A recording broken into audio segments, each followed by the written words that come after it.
सभी भाई बहनों को जय मसीह की। आप सब कैसे हैं? मेरा विश्वास है कि आप सब बहुत अच्छे हैं प्रभु यीशु मसीह के नाम से। तो आइए हम परमेश्वर से प्रार्थना करते हैं। धन्यवाद सर्वशक्तिमान परमेश्वर पिता जी, प्रभु यीशु मसीह के नाम से हम आपको धन्यवाद करते हैं पिता, जो इस सुंदर से पल, इस घड़ी के लिए, जो इस सुंदर से समय के लिए पिता परमेश्वर आपने हमें चुना, अभी तक जिंदा और जीवित रखा, अपने धर्म दाहिने से हम सब बेटी बेटाओं को संभाला।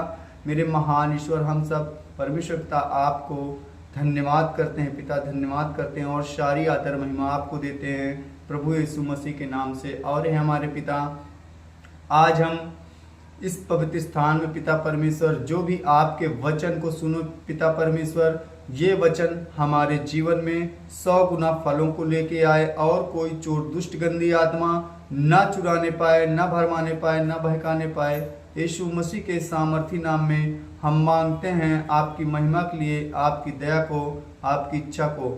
और हे हमारे पिता, आज जो बेटी बेटा परमेश्वर पिता आपके इस वचन को सुन रहे हैं परमेश्वर पिता, जो परमेश्वर पिता आपके वचन को सुन रहे हैं परमेश्वर पिता, इन बेटी बेटाओं के जीवन में पिता, इनके हृदय में पिता परमेश्वर ये वचन बसने पाए और 100 गुना फलों को ले आए। यीशु मसीह के सामर्थी नाम में हम मांगते हैं आपकी महिमा के लिए, आपकी दया को, आपकी इच्छा पिता। धन्यवाद धन्यवाद। आमीन आमीन आमीन। तो चलिए देखिए, हम जानते हैं कि हम तो परमेश्वर से बहुत अच्छी अच्छी चीज को मांगते हैं ना, हमारी चाहत हमेशा बड़ी रहती है परमेश्वर की ओर से, तो हम मांगते रहते हैं। तो कभी ये हमने जानने की कोशिश नहीं किया कि परमेश्वर हमसे क्या चाहते हैं। हमको तो परमेश्वर सब कुछ चाहिए, लेकिन परमेश्वर हमसे क्या मांग रहा है, वो हमसे क्या चाह रहा है, उसकी चाहत क्या है। तो आज हम जानेंगे। यशायाह 42 के वचन नंबर 13 में लिखा है, यहोवा वीर की नाई निकलेगा और योद्धा के समान अपनी जलन भड़काएगा, ऊंचे शब्द से ललकारेगा और अपने शत्रुओं पर जयवंत होगा। परमेश्वर बोल रहे हैं कि मैं वीर की नाई निकलता हूं और योद्धा के समान अपनी जलन को भड़काता हूं, और जो ऊंचे शब्द से मैं ललकारूंगा और जो शत्रु हैं उनको, उन पे मैं जयवंत होऊंगा। अब इसका मतलब ये है कि जो अभी तक हम परमेश्वर की आज्ञाओं को मानते आ रहे हैं, उसके वचन पे चलते जा रहे हैं, चलते जा रहे हैं, चलते जा रहे हैं, तब अब जब हमारे शत्रु तो परमेश्वर के शत्रु, तो हमारी ओर से लड़ने वाला परमेश्वर है। उसकी यह इच्छा है, उसकी यह चाहत है, परमेश्वर हमसे ये चाहता है कि हम उसके वचन को थामे रहें, मजबूती से पकड़े रहें, ताकि वो अपने वचन के अनुसार हमें चंगा करे, हमें हष्ट और पुष्ट करे, हर एक रीति से हमें बढ़ाए और वो अपनी महिमा को प्रकट करे हमारे जीवन में। हम उसको मौका दे, उसकी यही चाहत है कि हम उसके वचनों को पकड़कर, उसके वचनों को मानकर चलें। तब जब हम परमेश्वर के वचन को मानेंगे तब वो हमारी अगुवाई करेगा। उसकी चाहत ये है कि तू मेरे वचनों का पालन कर, जो मेरा वचन है तू उसका पालन कर, उसको पकड़ के रख, तब मैं तेरे अगुवाई, तेरे मार्ग की अगुवाई करूंगा, तेरी ओर से मैं लड़ूंगा। आगे लिखा है यिर्मयाह 29 के 12 वचन नंबर में, और 13 भी पढ़ सकते हैं हम। तब उस समय तुम मुझको पुकारोगे और आकर मुझसे प्रार्थना करोगे और मैं तुम्हारी सुनूंगा। जब हम पे परमेश्वर की ये चाहत है कि जब तुम उस समय, जब तुम पे मुसीबत आती है, जब तुम पे किसी प्रकार की परीक्षा में तुम पड़ जाते हो, किसी प्रकार की दिक्कत आती है, तो तुम मुझको पुकारो, मुझसे प्रार्थना करो, मुझसे मांगो। जब तुम मुझसे मांगोगे तब मैं तुम्हारी सुनूंगा, तब मैं तुमको सुन करके उत्तर दूंगा। और जब हम पुकारते हैं, जब हम दुख में, कलेश में पड़ते हैं, तो हम परमेश्वर को पुकारते हैं। चाहे वो कोई मनुष्य हो तुम्हें सता रहा है, चाहे वो तुम्हें कोई शत्रु सता रहा है, चाहे बैरी सता रहा है, चाहे तुम परीक्षा में पड़ गए हो, एनीवे कोई भी प्रॉब्लम में आप पड़े हो, तो आप परमेश्वर को जब पुकारते हो तब परमेश्वर हमारी सब बेटी बेटाओं की सुनता है। सुनता है कि नहीं? सुनता है ना? हाँ। तो जब हम परमेश्वर की ये चाहत है कि जब तुम पे किसी भी प्रकार की कोई तुम्हें सता रहा है, कोई तुम पे हंस रहा है, कोई तुम्हें नीचा दिखा रहा है, तुम्हें वहां कुछ करने की जरूरत नहीं है। तुम आशीष के वारिस हो, तुम उसको आशीष दो और परमेश्वर को अवसर दो, उसको मौका दो कि वो तुम्हारे जीवन में कार्य करे, वो मौका पाए कि तुम्हारे जीवन में महिमा को प्रकट करे और तुम अपने आंखों के सामने देखो कि जो आप संसार में लड़कर झगड़कर परेशान हो करके नहीं हासिल कर सकते हो, परमेश्वर वो तुम्हारे आंखों के सामने दिखाएगा। और हम सब हैं कि देखेंगे। आज हम देखते हैं सचमुच परमेश्वर हम सब बेटी बेटाओं की ओर से लड़ता है, लेकिन लड़ता किसके ओर से है? जो परमेश्वर के वचन को मानता और उस पर चलता है। आमीन। और सुनो, तुम मुझे ढूंढोगे और पाओगे भी, क्योंकि तुम अपने संपूर्ण मन से मेरे पास आओगे। सचमुच हमें मिलता है परमेश्वर हमारी हर एक बातों को सुनता है। परमेश्वर हर एक परेशानी में हमारे अंग और संग रहता है, खड़ा रहता है। क्यों? हम पे कोई भव बाधा नहीं आ सकती। एक बात सब भाई बहन जान लो कि जिसके साथ परमेश्वर है उसके साथ परेशानी नहीं रह सकती। जो आशीष का वारिस है, आप आशीषित हो, आप मसीह हो, आप आशीषित हो, तो आप सुख के सहभागी हो, दुख के नहीं हो सकते। दुख के साथी आप नहीं हो, दुख आपके साथ नहीं चल सकता। जो मसीह में दुख उठाते हैं वो आगे बढ़ते हैं। लेकिन जो संसार तुम्हें दुख दे रहा है तो उसके बदले में तुम उसको दुख देने की मत सोचो, क्योंकि तुम्हारी ओर से जो लड़ने वाला है उस सर्वशक्तिमान की कल्पना कोई नहीं कर सकता। वो बहुत बड़ा है। जो तुम्हारी ओर से, जो हम सब बेटी बेटाओं की ओर से लड़ता और हमारे अंग और संग खड़ा रहता है, वो बहुत बड़ा है। इसलिए हम बहुत बड़े परमेश्वर, सर्वशक्तिमान परमेश्वर के बेटी और बेटा हो चुके हैं और हम उसके वचनों का अब पालन करें। क्यों? यदि हम संसार के बात को मान के लड़ते हैं, झगड़ते हैं, तो हम इसमें परमेश्वर की इच्छा नहीं पूरी कर रहे हैं। उसकी ये चाहत है कि जब तुम पे सताव आए तो तुम मेरी ओर आओ, तब मैं तुम्हारी सुनकर तुम्हें बड़ी बड़ी बातें बताऊंगा, कठिन कठिन बातों बताऊंगा, मैं तुम्हारे मार्ग की अगुवाई करूंगा। कब? जब हम परमेश्वर की ओर बढ़ते हैं तब, है ना। आगे वचन में क्या लिखा है? निर्गमन 33 के 12 में, निर्गमन 33 का 12।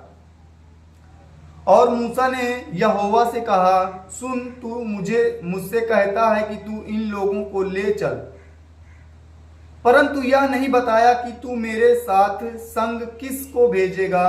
तो भी तूने कहा है कि तेरा नाम तेरे चित्त में बसा है और तुझ पर मेरे अनुग्रह की दृष्टि है।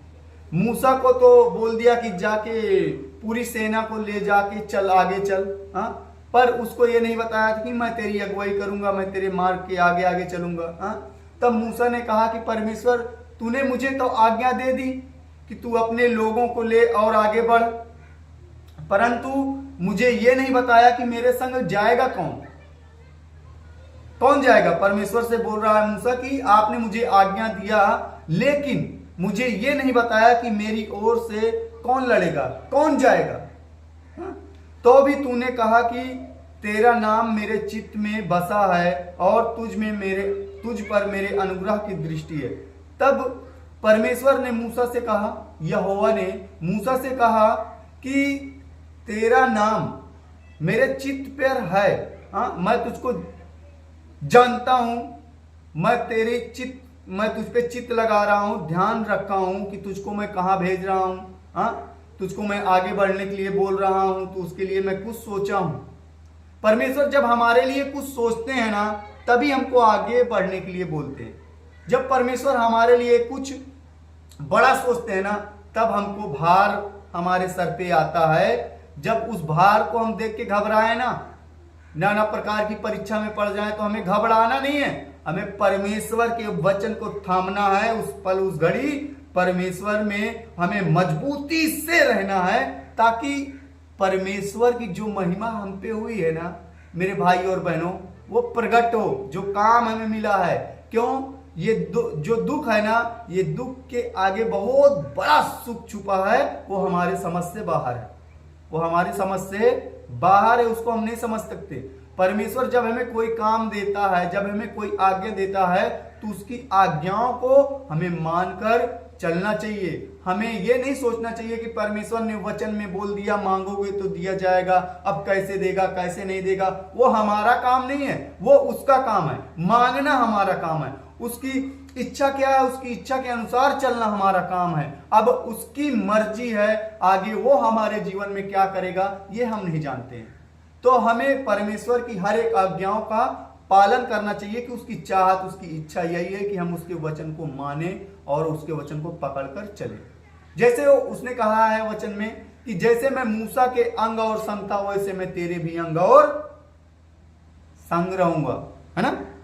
ये परमेश्वर का वचन है, ध्यान से सुना करो आप लोग।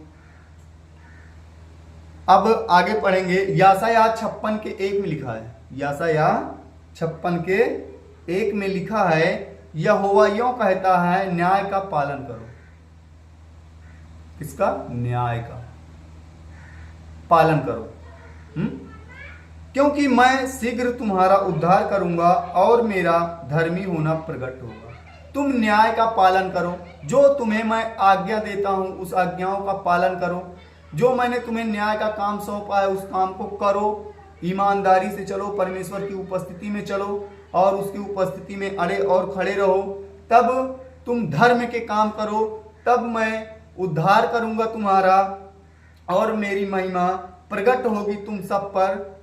जो मैंने तुम्हारे जीवन में काम किया उस काम को तुम देखने पाओगे जब तुम मेरे वचन को थाम कर चलोगे। तब जब कोई काम करोगे न्याय से, ईमानदारी से, तुम्हारे मन में, आज हम सब अगर मसीह भाई बहन हैं तो हमारे मन में ये जलन, ये हिड़िस ये नहीं होनी चाहिए। कोई किसी के प्रति किसी को नीचा गिरा दो, अपने आप को ऊंचा उठा लो, तो हमारे मन में ये नहीं होना चाहिए। दूसरा पॉइंट है कि हमारे मन में किसी भी प्रकार की छल कपट की बातें नहीं होनी चाहिए। हमें परमेश्वर के काम को न्याय से करना है, ईमानदारी से करना है, मजबूती से करना है। आगे लिखा है यशायाह 45 के 2 में, जैसे मूसा कहा कि तू चल अपने लोगों को ले ले चल, तब मूसा ने क्या कहा? हे पिता, तूने मुझे तो बताया नहीं कि मेरे साथ कौन जाएगा। अब यहां पे देखो क्या बोल रहे हैं यशायाह 45 के 2 में, मैं तेरे आगे आगे चलूंगा। मूसा के साथ कौन जाएगा? परमेश्वर, राइट, परमेश्वर जाएगा।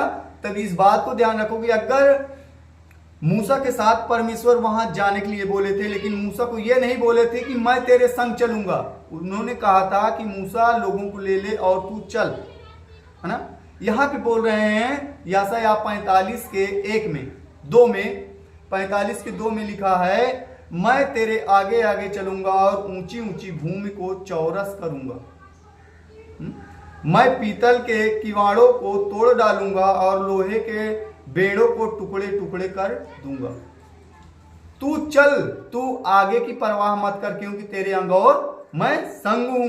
तू चिंता मत कर, तेरे आगे जो भव बाधा आएंगी उनको मैं तोड़ता और उजाड़ता चला जाऊंगा। वो चाहे जितना बड़ा पहाड़ हो, परमेश्वर के सामने कोई नहीं टिक सकता। परमेश्वर के वचन को जो थाम के मजबूती से उसके वचन पर चलता है, तो परमेश्वर उसके जीवन में, उसके मार्ग में उसकी अगुवाई करता है। उसके छोटी से छोटी चीज को उसको ध्यान है, क्योंकि वो महान ईश्वर है, वो महान है, वो दयालु, वो दयावंत, वो राजाओं का राजा, प्रभुओं को प्रभु, वो सर्वशक्तिमान सृष्टि करता है।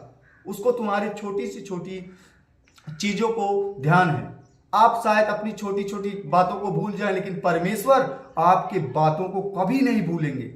आपकी बातों को हमेशा परमेश्वर ध्यान रखते हैं कि मेरे बेटी और बेटाओं के क्या इच्छा है, इनका क्या चीज है, क्या काम है, क्या नहीं काम। वो सब एक कामों को वो अपने चित्त में रखता है और वो काम को करता है तुम्हारे जीवन में, और वो अपनी महिमा को प्रकट करते हुए चला जाता है। कब? जब हम उसके वचन को थाम के चलते हैं, तब प्रभु यीशु मसीह के नाम से। आगे लिखा है, इसी में तीसरा पढ़ लेते हैं, मैं तुझको अंधकार में छिपा हुआ और गुप्त स्थानों में गड़ा हुआ धन दूंगा। सुन लीजिए, परमेश्वर कहता है यदि तू मेरी इच्छाओं को पूर्ण करेगा, यदि तू जो मेरी चाहत है, जो मेरी मर्जी है कि तू मेरे वचन को पकड़ के चल और उसको मान, तब मैं तुझको क्या दूंगा? मैं तुझको अंधकार में छिपा हुआ गुप्त स्थानों में गड़ा हुआ धन दूंगा, जिससे तू जाने की इज़राइल का परमेश्वर यहोवा हूं, जो तुझे नाम लेकर बुलाता है। परमेश्वर कहते हैं तू मेरे वचनों को थाम कर चलेगा तो मैं वो धन दूंगा गुप्त में गड़ा हुआ, जो कोई नहीं जानता, केवल परमेश्वर ही जानता है। हाँ, वो परमेश्वर बोल रहा है कि मैं तेरे जीवन में उस चीज को मैं प्रकट करूंगा, तेरे आगे तेरे सामने उसको मैं रख दूंगा, लेकिन तू मेरे वचनों को मान, उसको पकड़कर उस पे चल, उसको चलना सीख। आगे लिखा है भजन संहिता 48 के 14 वचन नंबर में, भजन संहिता 48 के 14 में लिखा है, क्योंकि वह परमेश्वर सदा सर्वदा हमारा परमेश्वर है, वह मृत्यु तक हमारी अगुवाई करेगा। सुन लेना, परमेश्वर की ये मतलब हमारे लिए उसका वाचा है, उसने हमें जबान दिया है। मनुष्य की जबान से वो 100 गुना ज्यादा आगे है, क्योंकि परमेश्वर के काम करने में और मनुष्य के काम करने में जमीन आसमान का फर्क है।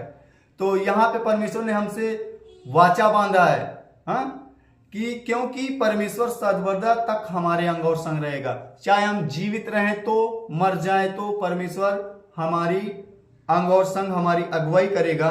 हाँ, जब हम यहां लिखा है वो मृत्यु तक हमारी अगुवाई करता है, जब तक इस धरती पर हैं हम तब तक वो हमारे मार्ग की अगुवाई करता है, उसके बाद भी हमारी अगुवाई करता है। अंत समय तक वो हमारी रक्षा और सुरक्षा करता रहता है, अपनी महिमा को प्रकट करता रहता है। जिस महिमा को अभी तक हमने देखा नहीं, उस महिमा को अगर अपने जीवन में देखना है और बड़े बड़े काम को देखना है तो परमेश्वर की इच्छा को हमें सुनना और उसकी इच्छा पे चलना और उसके वचन को मानना है और मजबूती से पकड़ के चलना है और उसको ढूंढना है, परमेश्वर को ढूंढना है, क्योंकि जो परमेश्वर को ढूंढता है ना, उसके जीवन में हर एक जरूरत अपने आप पूरी होती है। प्रभु यीशु मसीह के नाम से उसकी इच्छा है, उसकी यही मर्जी है, उसकी यही चाहत है कि हम उसकी मर्जी पे चले, उसके वचन को थाम के चले। जैसे हम संसार के रोटी के लिए भागते हैं, उसी प्रकार परमेश्वर के वचन को अगर भागे ना, तो सोच लो जीवन के हर एक जरूरतों को हम पकड़ लेंगे अपने आप। परमेश्वर हमें पकड़ा देगा, दे देगा, हमारे जीवन में पूरा कर देगा। अगर हमने पहला स्थान परमेश्वर को दिया तो सबसे पहला काम है हमारे जीवन में परमेश्वर सुख देगा, समृद्धि देगा, हमें सामर्थ्य देगा, हमें ताकत देगा, हमें ज्ञान देगा, बुद्धि देगा। अगर हम पहला हर एक चीज में पहला प्रेम हम परमेश्वर को दे रहे हैं तो उसकी ये चाहत है, उसकी यही चाहत है। आगे लिखा है यूहन्ना 15 के वचन नंबर 14 में, जो कुछ मैं तुम्हें आज्ञा देता हूं यदि उसे करो तो तुम मेरे मित्र हो। परमेश्वर बोल रहा है, प्रभु परमेश्वर, ठीक, प्रभु परमेश्वर हमारा प्रभु यीशु बोल रहा है कि जो कुछ मैं तुम्हें आज्ञा दे रहा हूं यदि तुम उसे करो तो तुम चेले नहीं ठहरोगे, तुम मेरे मित्र ठहरोगे। क्या? मित्र। चेला अलग बात है, मित्र होना अलग बात है। ठीक है, आगे पढ़ते हैं, समझ में आएगा इसी का। 15 पढ़ते हैं, अब से मैं तुम्हें दास न कहूंगा, क्योंकि दास नहीं जानता कि उसका स्वामी क्या करता है, परंतु मैं तुम्हें मित्र कहा है, क्योंकि मैंने जो बातें अपने पिता से सुनी वे सब तुम्हें बता दी। सचमुच अगर दास हैं हम तो हमें ये नहीं पता रहता कि हमारा मालिक क्या कह रहा, क्या कर रहा है, क्या नहीं करने वाला है। लेकिन जब हम दोस्त बन जाते हैं तो हमें हर एक बात को बताता है, हाँ, कि हमें क्या करना है, क्या नहीं करना है, आगे चल के कैसे क्या करना है, कहाँ जाना है, कहाँ आना है। तो अगर दास होता है तो ये सब बातें उसको पता नहीं रहती, जितना उसका स्वामी उसको आदेश देता है उतना ही वो जानता और उतना ही करता है। तब प्रभु ने कहा, जो मैं तुम्हें आज्ञा दे रहा हूं यदि तुम इसको मानोगे तो आज से तुम दास नहीं मेरे मित्र हो। क्या हो? मित्र हो। और यहां लिखा है कि दास नहीं जानता कि उसका स्वामी क्या करने वाला है, क्या करेगा, क्या नहीं करेगा, लेकिन मित्र सब कुछ जानता है। परमेश्वर के प्रिय पुत्र ने कहा, अब तुम जो मेरी आज्ञाओं को मानते हो ना, अब से तुम मेरे दास नहीं हो, तुम मेरे मित्र हो, तुम मेरे साथी हो, है ना। आगे लिखा है, इसमें लिखा है नीति वचन 17 के 17 में पढ़ेंगे, मित्र सब समस्याओं में प्रेम रखता है। ये बहुत गहरी बात है। ठीक, दास होना अलग बात है और मित्र होना अलग बात है। और विपत्ति के दिन भाई बन जाता है। मित्र जो होता है ना, जो मित्र होता है वो क्या करता है कि सब समस्याओं में प्रेम रखता है। वो चाहे सुख आ जाए तो भी प्रेम, दुख आ जाए तो भी वो प्रेम ही करेगा, वो भी सहभागी उसके साथ ही रहेगा। हाँ? एक जगह प्रभु ने कहा, अच्छा चरवाहा मैं हूं, मैं अपने भेड़ों के लिए अपने प्राणों को देता हूं। और चरवाहा क्या, वो चरवाह जो होते हैं ना तो भेड़ों को मालिक होते हैं ना तो नौकर होते हैं, जो भेड़ियों को आते हुए देख कर वो भाग जाते हैं। लेकिन प्रभु ने कहा, अच्छा चरवाहा मैं हूं, मैं अपने भेड़ों के लिए अपने प्राण को देता हूं। वही बात यहां आती है कि अच्छा चरवाहा, हमारा जीवन साथी, हमारा रक्षक, हमारा परमेश्वर हमेशा हमारे अंग और संग रहता है। तो वही मित्र की बात कर रहा है, वही स्वामी और दास की बात कर रहा है कि दास नहीं जानता कि उसका स्वामी क्या कर रहा है। लेकिन मित्र को सब पता होता है, सब कुछ एक दूसरे में बातें होती हैं और एक दूसरे को जानकारी होती है कि क्या करना है, हमें क्या नहीं करना है। लेकिन दास को ये बात नहीं पता होती है। तो इसीलिए प्रभु ने कहा, जो आज्ञाओं को मैं तुम्हें देता हूं और तुम मानते हो ना, बता रहा हूं, आज से तुम मेरे दास नहीं हो, तुम मेरे मित्र हो। प्रभु यीशु मसीह के सामर्थी नाम में इस वचन को आप सुनना। मित्र सब समस्याओं में प्रेम रखता है, चाहे वो हम पे दुख आ जाए तो भी हमारे साथ रहेगा, सुख आ जाए तो भी हमारे साथ रहेगा। तो मेरे भाइयों और बहनों, यहां लिखा है विपत्ति के दिन उसका भाई बन जाता है। तो अगर हमारा मित्र है, हमारा साथी, हमारा आज वो सच्चा साथी और परमेश्वर भी है, पिता भी, हमारा गुरु भी है, क्योंकि पिता और पुत्र एक है। हमारे प्रभु ने ये वचन में कहा है कि जो मुझे देखा वो मेरे पिता को देखा, और जो पिता को देखा वो मुझे देखा, क्योंकि मेरा पिता मुझ में और मैं पिता में रहता हूं। आमीन। God bless you. परमेश्वर पिता सभी भाई बहनों को इस वचन के द्वारा ढेर सारी आशीष दे। चलिए मेरे साथ आप लोग अंगीकार करिए। धन्यवाद सर्वशक्तिमान परमेश्वर पिता जी, प्रभु यीशु मसीह के नाम से आज पिता जो आपकी उपस्थिति में हम सब भाई बहनों ने परमेश्वर पिता इस वचन को सुना। परमेश्वर पिता ये वचन हम सब बेटे बेटाओं के, हम सब भाई बहनों के हृदय में बसने पाए। ये वचन हमारे जीवन में 100 गुना कार्य करने पाए। कोई चोर दुष्ट गंदी आत्मा न चुराने पाए, न भरमाने पाए, न बहकाने पाए। यीशु मसीह के सामर्थी नाम में ये वचन मेरे जीने का आधार बने, हम मांगते हैं आपकी महिमा के लिए, आपकी दया को, आपकी इच्छा पिता। धन्यवाद धन्यवाद धन्यवाद। आमीन।